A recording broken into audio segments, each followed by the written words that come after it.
All right, let's get started. I imagine we'll be joined by more folks as the time passes, but really excited to have all of you here. Just a quick reminder that this Zoom webinar will be recorded. My name is Shelana deSilva. I have the honor of co-chairing the Justice, Equity, Diversity, and Inclusion Roundtable for the California Landscape Stewardship Network. Thank you so much for joining the CLSN's webinar today, hosted by our JEDI Roundtable. I am thrilled to be joined here today by Katherine Toy, our Deputy Secretary for Access at the California Natural Resources Agency. Katherine, hi, thanks so much for being with us here today. Hi, thanks so much for having me back. It's great to be here. Yes, and we've got some exciting things to talk about. Your work is at a really pivotal moment, so look forward to diving into that with you. Just a couple of quick things for our attendees. Please go ahead and share your name, where you're zooming in from in the chat.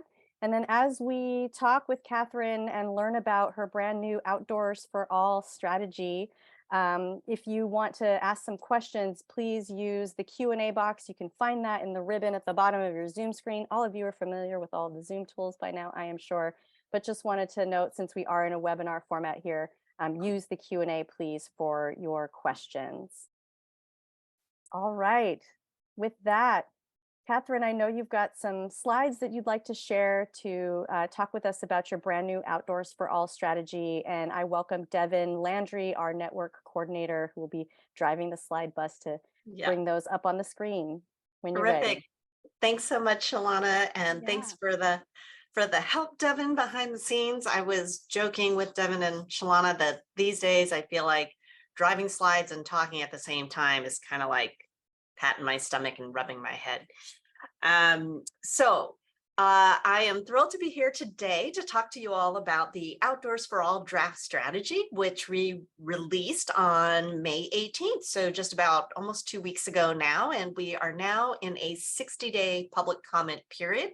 And that means that I invite all of you and your networks to read the document and to chime in, because participation in public comment is how we make the document stronger and better, and one that can really serve us all. So thank you in advance, because I expect to see some great comments from people here on the call today. So I was last here almost, I think, exactly a year ago, Shelana. And at that time, I was just coming on board and talking about my role as California's first Deputy Secretary for Access. And what does that mean? It means my job is to write a strategy for how we're going to embed equitable access to the outdoors for all Californians. So since I saw you last, I spent some time talking to our departments and also to some partners, other federal land managers, regional land managers, and also community-based folks through a series of workshops that I held throughout the state, and one of them online, which Shelana was kind enough to facilitate for us. And those workshops that we held were in Los Angeles, San Diego, Fresno, Truckee, and Eureka. So those were terrific because it offered me an opportunity to meet with equitable access stakeholders in those locations and to really hear from folks what they were seeing and feeling on this topic out in real life. So after doing this, we also held a 90-day early tribal consultation period last summer and early fall. And then sat down to start writing this document. And I was aided in that effort by Better World Group consultants, and some of you may know them, based out of Los Angeles. And we spent the winter writing and getting the documents approved, and it's what you see today. I'll also add that that input process wasn't just those workshops and my conversations internally with our departments and partners, but was also informed by the stakeholder process for 30 by 30. And I know many of you were involved in that, because 30 by 30 has a component of it which says, how are we going to achieve preserving 30% of California's land and waters while also having an equitable access lens? There were specific questions in that stakeholder process, as well as one discrete session on equitable access as part of the 30 by 30 stakeholder engagement process. So I'm here today with a couple highlights about what's in the strategy, but I encourage you, if you haven't already, and I know some of you on this call were eager, and I'm so appreciative for that, and got to reading the document right away, which is super impressive. Others of you I know and hope will go into this document afterwards, and so this might be a little bit of a teaser. Next slide, Devin.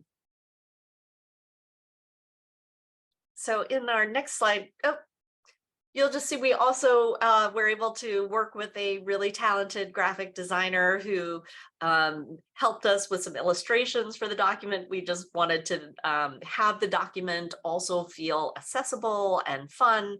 And also there are many ways to be outdoors. And that's something else we wanted to make sure that this strategy conveyed, is that there's no sort of, well, I was going to say there's no wrong way to be outdoors, but I suspect if you're, harming the environment, I would say that's a wrong ways to be outdoors.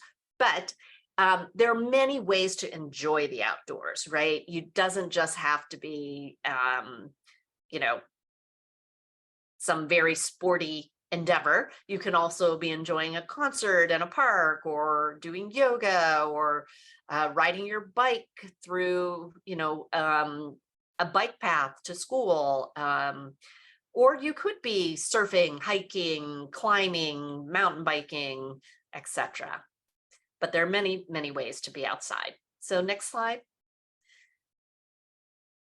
And in this next slide, you'll see that there are 6 priorities that we organize the Outdoors for All strategy around. And so those are really, within each of these priorities exists a set of strategies. And so those I really invite and encourage you to read. But the 6 priorities that organize the strategy, the first one is simply about establishing spaces for people and nature to thrive. So how are we either creating and more high quality outdoor spaces of all shapes and sizes, and maintaining them?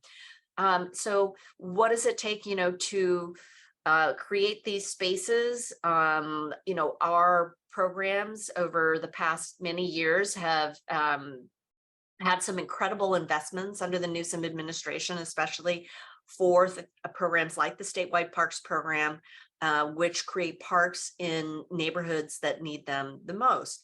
But we also have other programs. So this might include greening schoolyards, which is part also of our nature-based solutions for climate resilience, right? We can reduce the heat effect of school blacktops, but also create more outdoor spaces, particularly when these schoolyards are open to the communities after school hours. So there are all sorts of strategies under priority 1 that would have us look at how are we going to either create or maintain more high quality open space close to where people live. And, I think one of the things that I really think is important that we recognize that the being outdoors, there's a public health imperative about it. There are distinct public health advantages and benefits that are seen through public health outcomes by those who live within easy access to nature and those who don't.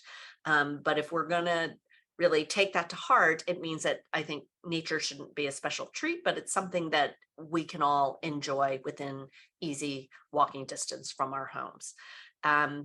So priority 2 is about fostering belonging. And for me, this was so important and something that really came through in the community workshops that I held, which was you can create as many spaces, nature spaces, but that doesn't mean people will go. If you don't feel like you belong, if you don't feel welcome, why would you go? So this is, to me, and something I hold very dear to my heart, is that in order for us to really create an outdoors for all, we need to make sure that we're fostering a sense of belonging and welcome in outdoor spaces. And so priority 2 talks about, the programs and interpretation that we can do in our parks and open space, like whose story are we telling? Who is telling these stories? What does our signage say? Do we have translation of materials? How are we fostering good relationships between law enforcement, outdoor, land management, law enforcement, and the people who visit? So priority 3 is then around connecting people in the outdoors. And this was something that kind of surprised me in some way more than, so I would say heard more about this than I thought, which was every community workshop group and all of our internal department stakeholders said, it should be easier to find information about where to go and what you can do there. And so that to me seems solvable, right? How do we make information more easily found by people who want to get outside? And, I think all of our public lands do have websites with this information, but nobody in the public wants to go to 27 websites to figure out, is that a regional park? Is that a state park? Is that a national park? Is it a wildlife refuge? Whose website do I need to go to figure out what, that open space is that I see, as I pass by on my way to school? So how do we do that? And how do we really also look at transit, transportation options? How do we look at different size trail connectivity to different sized open spaces, some with more rugged experiences, some with more maybe introductory experiences? And how are we ensuring that the financial cost is something that's doable for people? So, in that connecting people in the outdoors, we're also looking at how might we make our very popular pilot programs for our state park passes something that is a permanent but also sustainable program. So number 4 for priorities is to co-create with communities. And, for this, I think that's really about how are we as, land managers working with communities differently to co-create, not to say we know what's best, but to trust that communities know what they need best, and how do we work together to achieve that in terms of parks and outdoor spaces. So it does mean that we in government need to think differently about how we work with communities, how we consult with tribes. And so you'll see a number of things in priority 4 about that. Priority 5 is about building those equitable career pathways and a representative workforce. So, time and again, what we heard in communities was we don't see people who look like us, not only recreating, but also, who's telling the stories, who's taking the gate fees, and who's making decisions all the way up to the top. So how are we looking at our career pathways from youth programs, from the Conservation Corps? How are we looking at the requirements we have as state government? Are those really essential requirements for this job, or were those desired requirements? How are we make our process in applying for government jobs more user-friendly?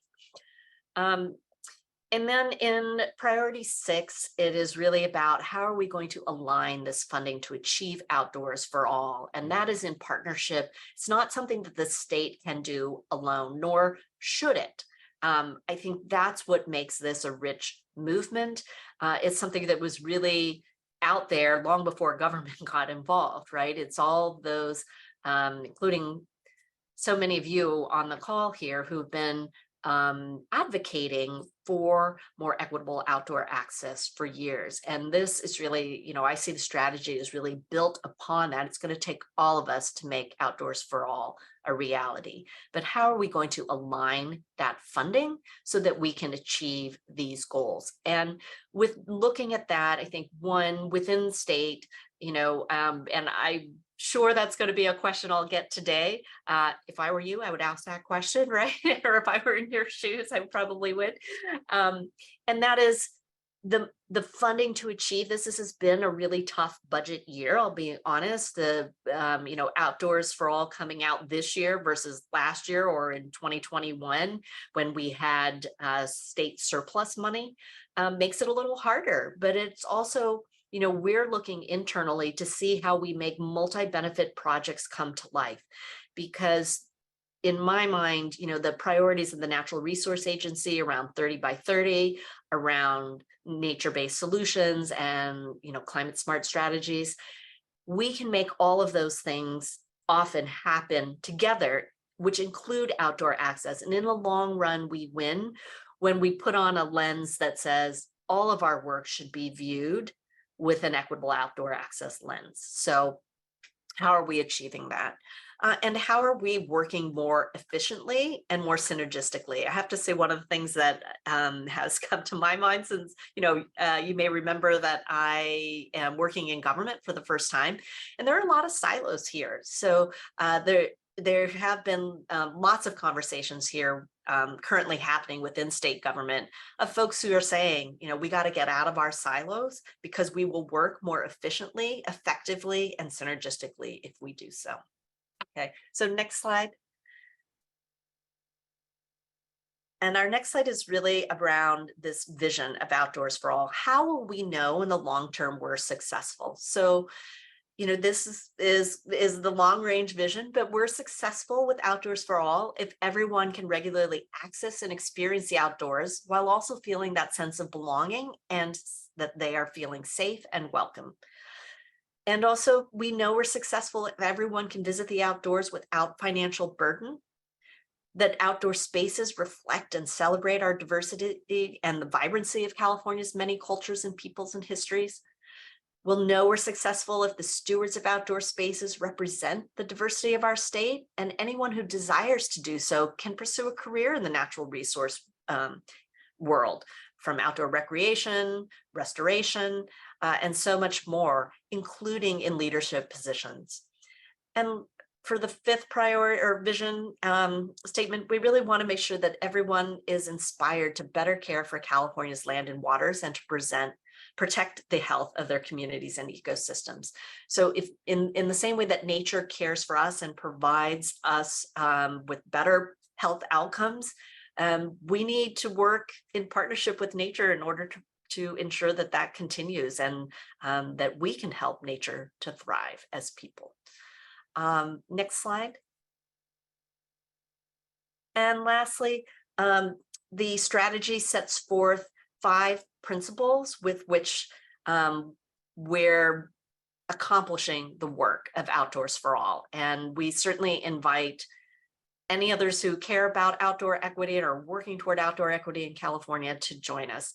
And that is to embed equity and environmental justice into outdoor spaces, to strengthen partnerships with California Native American tribes, to build and grow lasting collaboration, to integrate Outdoors for All across all government, and to improve access in clear and tangible ways. So those are the principles with which we seek to operate and fulfill the strategy.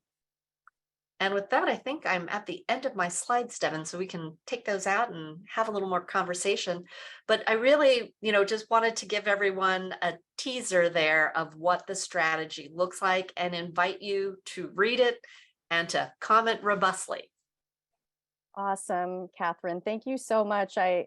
Especially for those of us who maybe haven't read the strategy yet, hearing you talk about the priorities, the vision, and ending with those principles really helps bring the document to life for all of us. So just really thank you for taking time to kind of walk us through that. And Devin shared in the chat, everybody, the deadline and email that you can use to submit comments. Really welcome members of the California Landscape Stewardship Network, our participating networks, to comment. And then also please share with your broader networks, your communities. I think the more public comments that Katherine receives, the more robust and responsive this strategy can be, as she said, and we have to do all of this work together. So hearing from you is a critical piece of it. And thank you again, Katherine, for sharing about the Of strategy. course. Yeah, so I'm just struck. It's AAPHI month, the last day, right? And Yeah. you're here with us, which is meaningful to me. And as well, this is basically the year anniversary of you joining us for the JEDI Roundtable's Equity Leaders Speaker Series. You remember your conversation, as you said, with Kindley Lawler at Parks California, an important outdoors equity partner. And I'm just struck by the fact that, here we are, you had 2022 to kick off your role, and then this year to develop this strategy. I feel like you just hit the ground running and now it's out. And I just want to know, how do you feel? Relief. No, Relief. Yeah, just no doubt. No no, doubt. I'm not kidding. I am relieved that it's out. It's like one of these things, you work, you talk to so many people. We had hoped it would be out earlier, but I am thrilled that it's out now. And, because this is where I get to see how it's landing and what are the things where it feels resonant to folks, and Yeah. where are the areas where you're excited because you and your organizations are already on this pathway and doing this work. Where are the areas where you're hoping to, like, I don't know, you may be thinking, gosh, we'd like to go that direction. We thought about it, we're not sure how to do it, who wants to collaborate. So I think it's an opportunity for dialogue among, all of us who are working toward outdoor equity in California, to say, and also because there are places where it may also feel challenging, and really stretch us in ways that may seem difficult.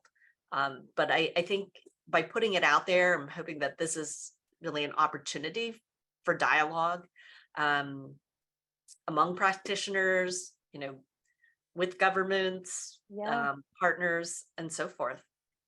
It's wonderful to hear that you're relieved and thrilled and just receptive to feedback and dialogue. I think, just personally as an access advocate, seeing all of the priorities that are in the strategy gives me a lot of hope. And I think you're absolutely right that having that framework at that level of the resources agency, at statewide government, I think gives all of us advocates some hope, I would imagine, right? That we can see our own work, our organizations, our networks work reflected in the document, and can actually continue to influence that reflection. It gives us a lot to work with, Katherine, especially in this moment with, budget challenges and frankly, just the social and economic issues that we continue to face, right? We Yeah. need a hopeful document with this lively, vibrant artwork in it that reflects our work and tells us, hey, actually, our work matters, it's meaningful, we have a framework, and we can get all of our oars rowing in the same direction. So we share your excitement and your relief and gratitude to you for this, and everyone around the state who contributed to this document. There is so much in there, I think, even this idea of connectivity and this evergreen question of transportation and how we get communities to natural places and safe places to recreate. Um, Seeing that is so important. There's so many elements, and I don't want to ask you to pick your favorite priority with this next question, but I am curious what excites you most about the strategy, and it could be something high level or something very specific, but is there a piece of it that's very dear to you personally in your work? Yeah, yeah, I mean, you're right. I think it's the whole package. It's hard to pick favorites because we need the whole package to make it work. But I do have a special, I think, fondness for me in the fostering belonging section. It's really why I came to Yeah. this work. I think some of you may know that I came to this position after first having said, no, I'm not interested in pursuing that or exploring that option. but really decided to after my stepdaughter and I were both the targets of anti-Asian hate on the streets of San Francisco. And that really made me both first, obviously really upset as a parent and as an individual. But then it just made me mad. And I thought, you know, if we can do something to foster belonging, and I think here on the last day of AAPI Heritage Month, that feels especially resonant to say, how do we all belong in this great state and have equal and equitable opportunities, not only to enjoy it, but to receive the benefits, including the benefits of nature Yes. that the state provides. And also because I think without that sense of belonging, that civically, that connects so much to co-creating with communities, right? And how are we having a seat at the table for communities that haven't historically been there? And that to me is part of that great civic space of public lands as civic spaces in my mind that say, we are all here with the ability to contribute to our communities in ways big and small, whether that's voting if you're eligible to vote or, helping to, physically steward our natural landscapes. But if you don't feel like you belong, you're not going to feel like you have the sort of, ability or invitation to be a part of that spirit. Yeah, absolutely. And I hear in your retelling of that horrible moment you and your daughter faced that actually what came out from that for you is this moment of empowerment in your own personal role, right? To accept this role as our Deputy Secretary for Access, but also then translate it into your capacity to help us all feel like we can be empowered, belong, and tackle whatever piece of the access puzzle we want to tackle as individuals, as organizations, and be empowered to do that. So No, that's great. And I think, the belonging piece, as you said, it's the equity lens that undergirds the whole strategy. So yeah, I love that. Were you going to say something? I just was going to say, yeah, I think that we can all contribute in ways big and small. We don't have to do the biggest gesture or lift that's out Yeah. there, right? Yeah. And I think that's what I hope we can create too, is this feeling that we all belong, we can all do our part in ways big and small.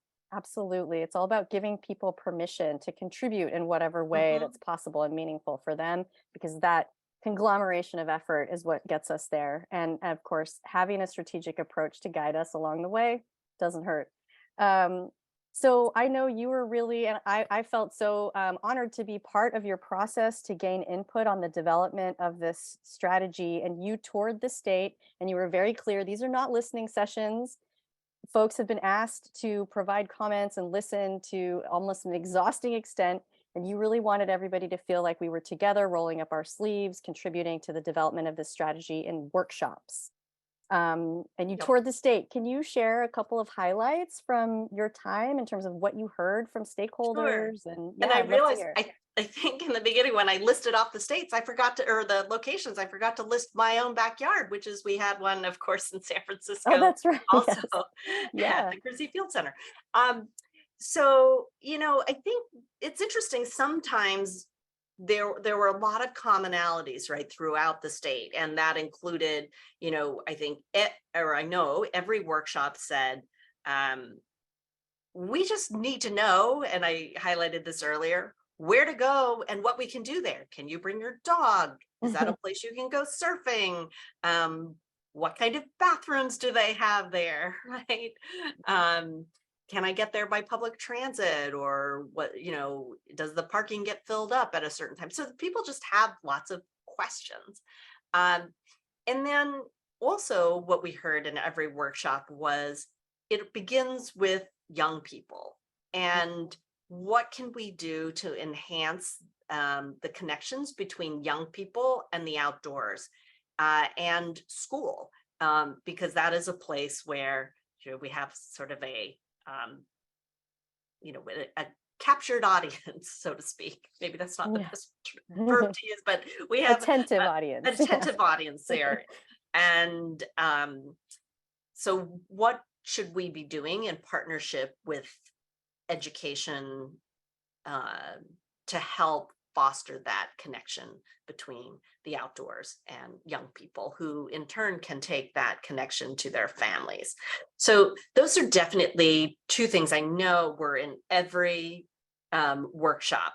And then there were some places where regionally there were differences, right? So for example, in Truckee, really talking about what does it mean to be a destination place where there are so many visitors who come to the Tahoe Basin who don't, right, they're visitors, they don't live there, but it's a great recreation destination. But there are also all sorts of, I guess, issues that are kind of special to a place that is a destination, a tourist destination for recreation. And so that includes, like, how do they manage and move lots of people around, resource, a place where we certainly want to make sure to protect the environmental resources, and also affordability of, places where housing and jobs and good, well-paying jobs. For how do you, a lot of times the people who are working the recreation industry can't afford to live there, or they may live in a place where they're surrounded by nature, but aren't able to access it for a variety of reasons, including the high cost of gear. So for example, you'll see that the recommendation of gear libraries is something that is in the strategy as well. And then, like, on the North Coast up in Eureka, Humboldt County, we were really talking about that transportation there looks very different, and that maybe public transportation is not the maybe best solution for how to get people out and about in public lands, just because people are more dispersed and the transit networks are just not as robust, and probably never will be as robust as what you would find in a more densely populated area. So definitely there were subjects like that. And throughout the state, we saw some really great examples. And again, I'm thinking up in the Northwest, of partnerships between state parks and the Yurok tribe, for example, and the tribal partnerships and tribal MOUs, land back. Those are strategies that you'll also find in Outdoors for All. And we saw a lot of that really up in the Northwest, but it's also, or the northeastern part of the state, but it's also happening throughout the state and other places. And there are, our departments can learn from one another and learn together as the work is moving forward. And that's just one area in which that's happening. Yeah, absolutely. And it's so interesting to hear about some of these common themes or highlights. It sounds like everybody wants to know, where do I go to have fun, and how does it work when I get there? Which, Yeah. I love that question, right? That is the joy and enjoyment of our outdoor spaces, is really just the inspirational point of it, right? But also the strategy attends to the complexity of our regional differences, right? And how we can lift up those regional differences, but also think about strategies and approaches that are replicable in different places. So again, I think that just points to the need for having an overarching strategy like that celebrates that difference, but also provides some tools and approaches that can maybe be within reach wherever you are. And I think it's important, and no one knows networks better than the California Landscape Stewardship Network. So when we think about how regional networks may be needed to work, that may be how folks might be working these things through together, and thinking about how the strategy can move forward or applies best in their geographic areas, because there are different both opportunities and challenges depending on where you live. Yeah, for sure. And I mean, you talked about the one challenge that we're all facing right now, which is a challenging budget year, right? And that our ability to work through those silos and over those silos is what's going to get us there. So I'm really interested in how the strategy can support stakeholders in implementing the priorities, and but also working together on advocating for funding that we need, right? And I'm also thinking there, as you said, there are a lot of opportunities across the state that we're all looking at. I'm thinking about 30 by 30, right? Really important to this network, given our focus on landscape scale restoration and stewardship. But I'm also thinking about things like the proposed Chumash National Marine Sanctuary, right? Reimagining Big Basin. There's the Great Redwood Trail. I mean, there's so much exciting work happening across the state. And if there are takeaways that you want to share with this group as stakeholders to help implement the strategy once it's finalized, what are some thoughts that you have about those breaking down silos, working together? No, Any advice for us, Catherine? I think it really is to have that multi-benefit solution lens, right? Mhm. We're looking at, right, how does in some of the money that may be in these other pots, for example, I already talked about urban greening and green Yeah. schoolyards, but those produce those benefits for outdoor access. Or in some of the 30 by 30 funding for, both the conservation of our plant and animal friends, but it many times those not 100% of the time, but many times access works hand in hand with that as well. And I think that's important to remember that, in my view, we should be moving to the top the projects and opportunities that meet that provide multi benefits and meet multiple priorities that we have here at the resource agency. So, that's my um, that's the work that I seek to do with my colleagues within the agency, but it's also a lens that I hope all of us who care about, equitable access and conservation will keep in mind, that these are not mutually exclusive um, priorities, that many times, and perhaps even most of the time, they can work together. So, I think that when we're evaluating these projects, when we're looking for opportunities, we should be saying, hey, where can we, are the sort of ACE conservation scores the highest, as well as where is the greatest need for more parks and open space. And there's a surprising, actually, overlap there, more than I would think anyway. I agree. I agree. And I'm hearing you say your advice to us is really look for those multi-benefit opportunities. Certainly it's not applicable in every patch of nature that Right. we're working in, but it's more attainable to think about projects through that lens than we might initially think, and to kind of help us stretch there. For And sure. again, that's really about equity driving all of our work, whether it's Mhm. restoration for biological outcomes or just a straight up access project. Equity should be driving what we're doing. And I couldn't agree more, Absolutely. Catherine.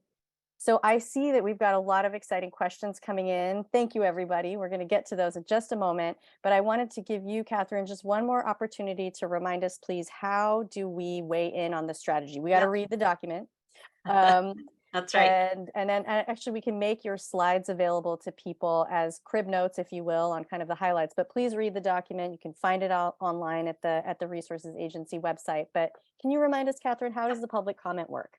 So we have 60 days, so that lasts through July 18th, and you can submit public comment by emailing to outdoors@resources.ca.gov, or you can send a snail mail to our address at the Natural Resources Agency, which is at 715 P Street in Sacramento. And I'd like to say I had our zip code memorized, but I don't. But it is in the on the inside cover of the strategy there. But emailing those comments is certainly welcome. But if you prefer the snail mail letter, you can send it that way too.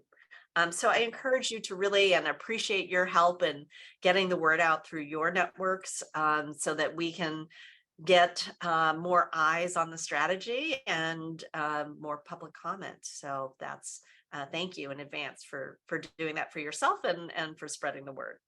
Yeah, absolutely, Catherine. And it's a helpful reminder to us that this is our strategy. This is our Outdoors for All strategy. So, all of That's you right. equity advocates out there, access advocates, this is for you. So, help shape it, please. That's great. And thank you, Devin, for putting that information for how to submit your comments by the deadline, July 18th, in the chat. So, let me move to some audience questions. We've got some awesome questions for you here, Catherine. So, this first one is quite near and dear to me as a California Landscape Stewardship Network participant. I'm just going to read it. Developing access to nature can be more difficult to permit than commercial or residential development even. How is Outdoors for All aligning access to nature to be on equal footing with our work towards improving regulatory efficiencies, for example, with cutting green tape? Oh, big question That's a there. big And question. Yeah. yeah, and I would have to say, I mean, I'm just going to say, like, I don't know directly the answer to that question, but I think, you know, it we do want to learn some lessons from cutting the green tape. We have talked about in the strategy, for example, um, both or in a three-way partnership, state parks, the Coastal Commission, and the Coastal Conservancy have been working on lower cost coastal accommodations because that, the coastal areas are quite expensive and it is difficult for people to find places to stay overnight there. And of course, we wish that we could move that process a little faster. And right now, those three departments are already looking at ways in which they could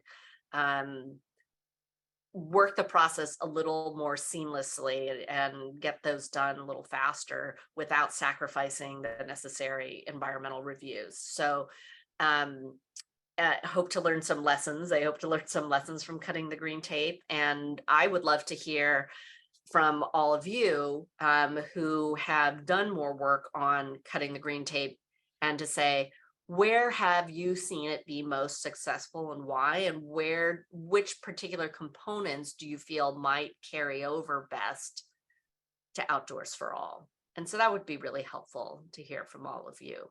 Yeah, thank you for that prompt, Catherine. I think it's really on those of us who are working on multi-benefit projects that have a stewardship component, a restoration component, but also have an access component to really think through where we can apply existing cutting green tape efficiencies that are coming online to those types of projects and to be in conversation with you about that. So I really appreciate that answer. And it's a watch this space answer, and we're going to continue to look at that and seek innovations in that regard.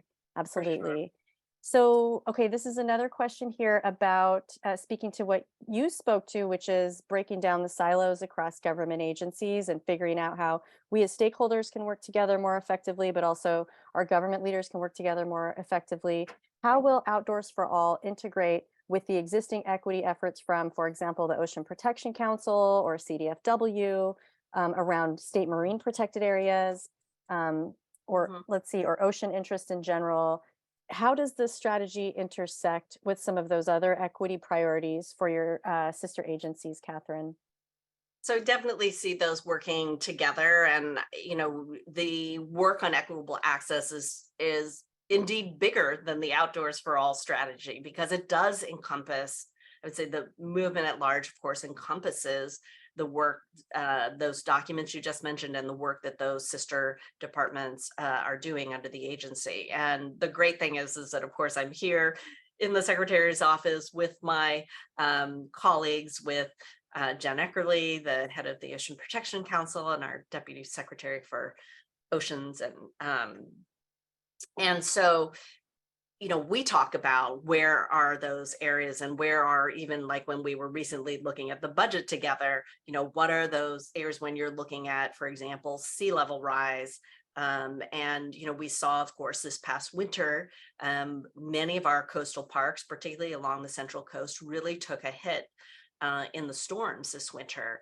And we know that some of that can't be built back in the same location, just because that's not wise. That's not what the future tells us and what's already happening, right? So how do we have that in consideration, take that into consideration of working together so that as we're facing sea level rise, we're not only doing some work to help protect those coastal areas, nature through nature-based solutions, but also to think about where we're placing recreation access.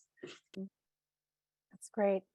Thank you. Yeah, and it's wonderful and not surprising to hear that you're speaking with your colleagues about these intersections and thinking about how these strategies can support each other.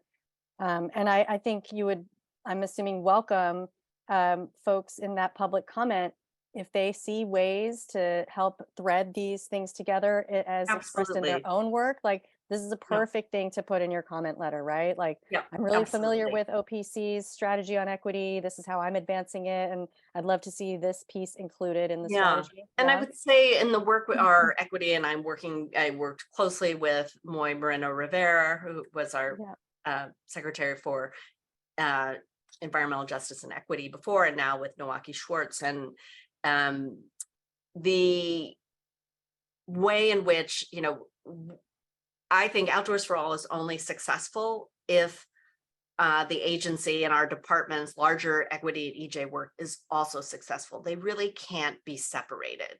Outdoors for All will not be successful if that equity and EJ work is not also successful. And the work that we see, particularly in priority 5 around workforce, is really the priorities that I worked on together with Moy before he left agency to say, this is the work that makes sense. This is what our departments and the agency are already moving forward.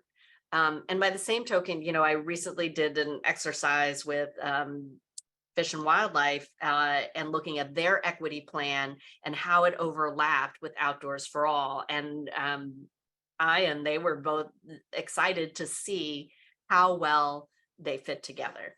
So I think That's that's, awesome. and part of that is really also having talked to our departments to say, what is the work they're doing now? What is work, that's sort of they're wanting to do, not sure about how to get, how they can make it happen, where they need help. And that collaboration, I think, across departments became that need to facilitate just some of our departments getting together and out of their silos really came through in those conversations with the departments, right? So particularly one of the topics that certainly rose to the top was around grant funding Mhm. that comes out of our departments. And some of our departments have made some really great strides around their grant funding, have, done an overhaul of their requirements, of their application process, and of their reporting even. And so I think there's a lot that other departments who haven't gone that direction yet could learn from their colleagues across CNRA. And so that kind of out of your silos collaboration, just internally, just taking the time. Everybody's always so busy in the work they have in front of them that sometimes it's, needs a little jump start to get out of those silos and to talk to one another. Yeah, sometimes just the innovations come through a conversation, right? That is maybe not even an intended outcome, but just by having the conversation about what's your sticking point in your work, and how do Mhm. we help each other move past that. So you mentioned two things that did come up in the audience Q&A: workforce development, or what folks here at the California Landscape Stewardship Network are starting to think about as workforce empowerment. And Mhm. someone asked about how the strategy might support livable wages, in particular around local income levels, right? Because it's such a variable issue, right? In terms of what is a livable wage in a really expensive place like the Bay Area versus another part of the state.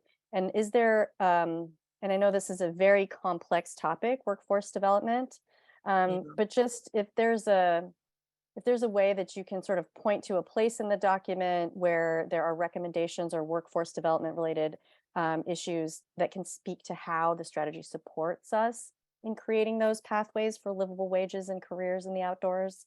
Love to hear Yeah. your thoughts on that. And, I would say that the strategy really talks about what we can do to support people coming into these careers. And also in looking, there's another priority, not in priority 5. And off the top of my head, I'm not remembering if it's 3 or 4, but, or it's actually in priority 1 that talks about equitable park development Uh-huh. also, which is to make sure that how, as we develop parks and open spaces, are we not creating a gentrification that moves people out of neighborhoods, where they've been living. Yeah. So I think there's lots to be learned from work that people are and organizations are doing now. And we've got a highlight in the document about the project at India Basin in San Francisco. But I think that's part of it, is looking at how do you bring in local jobs to support that kind of park development and not push them outside. And I do Okay. think there's some behind the scenes work that we're looking at. So agency has recently had a conversation with California's Workforce Development Board to talk about high road jobs and how are we looking at the development of our projects, or and the things that we fund, um, in a way that pays attention to sort of the needs across the state. But I think that's an area that we're going to have to continue to learn and grow on, because it is quite complex, right? To be It able to make is. sure it involves so much more than it's not only wages, it's housing, it's so many things that Contracting, are tied to that. so many Yeah. pieces. Yeah. I think it's And really there are a important. lot of, Oh, yeah, I would no, say that please. there are a lot of initiatives going on in the state around contracting. Also, that on a state level, right, that all of our departments and organizations are also being asked to pay attention to. So I think that Outdoors for All doesn't have to do it all, but it works in partnership with these other state programs and I don't know if I should say mandates, because I know that's a specific legal word, but there are lots of other initiatives going on at the state, which are focused on jobs, contracting, et cetera, that will help spread or try to pay attention at least to this issue. Yeah, yeah. So I mean, I'm hearing you say that the strategy contextualizes workforce development as an equity lever in the context of access, but it also helps amplify existing efforts and prioritizes those efforts as we think about Yeah. outdoors for all, and that's really important. And again, more pitch to to folks who are working on workforce development. If you have your policy or priority needs around that are specific to your location, add that to your comment letter. Catherine, we're quickly running out of time, and I'm Oh so dear. bummed because I feel like there's so much we could talk about, but I do need to ask this one question that bubbled up in our Q&A around funding. You mentioned, and we all are deeply aware of the funding issues that we're dealing with at the state budget level, and you have the strategy out now. And what can stakeholders understand in terms of the state's priorities to provide public funding to help implement this strategy? Yeah. And I think one, um, there have been incredible investments over the past couple of years toward outdoor access, more than we've seen, I think, from the state ever before. And we're still getting those dollars out. And we know that the need is greater, right? And the question comes with, what do we do to balance what the governor has clearly said in his budget announcement in May? We're trying to close a $31 billion deficit. So that's what's been so tough, right? To not be able to say, wow, we could fund everything in here, but rather to look at the strategy as a roadmap for the state and for partners that we will move to, but that we won't be able to accomplish right away. But this sets the strategy for us to operate in this direction. And I would also say, and part of this harkens back to the priority about co-creating with communities. Yeah. The budget is a big co-creating with communities. And so, you know, I have never, since, you know, I began my career as a history teacher, I haven't thought this much about that phase 30 years ago as I have over the past year and a half, which is, what is the job of government? What is the job of, you know, citizen stakeholders, et cetera. And you know, it's kind of like we each have our part to do. So as the administration, we've done our part to put this out, but it's also, we're co-creating this together. And That's so right. part of all of your jobs as you know, constituents here in this state is to do your work to fight for what you believe in. I love that. And I think that's a fantastic call to action, Catherine. And I also just want to say, I think in closing, since we're wrapping up here, that this document for me is a little bit of a dialogue or a conversation with our future, right? With youth who will eventually be sitting in the role that you're sitting in as when they grow up. And I hope that this strategy document gives them hope as well as inspiration. And I feel like in this moment of climate grief, I'm going to just name it, right? And all of the loss that we're facing, we really need these tools, approaches that center hopefulness, center joy, center connection, to keep going, and also for our future humanity, for us to say, we're trying.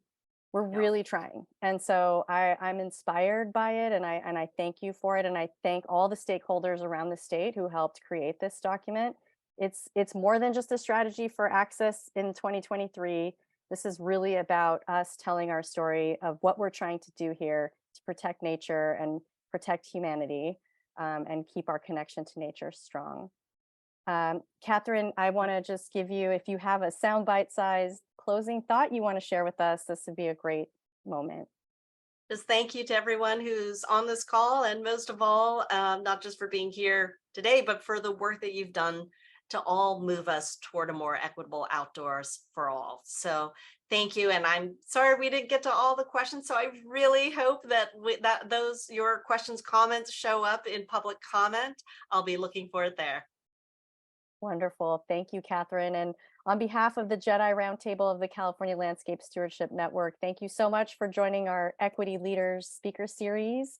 You can look forward to more equity leaders being featured here in this webinar space. So please check out our e-newsletter for more updates on that. We're looking to bring in our speakers from last year, including Moises Moreno Rivera and Geneva E.B. Thompson, but as well feature some youth, Indigenous stewardship practitioners, and panel formats, folks working on disability access. So please watch this space. We'll be bringing on more exciting speakers like Catherine, and get your public comments in by July 18th. Thank you so Thank much, you. everyone, for being here. And thank you, Catherine.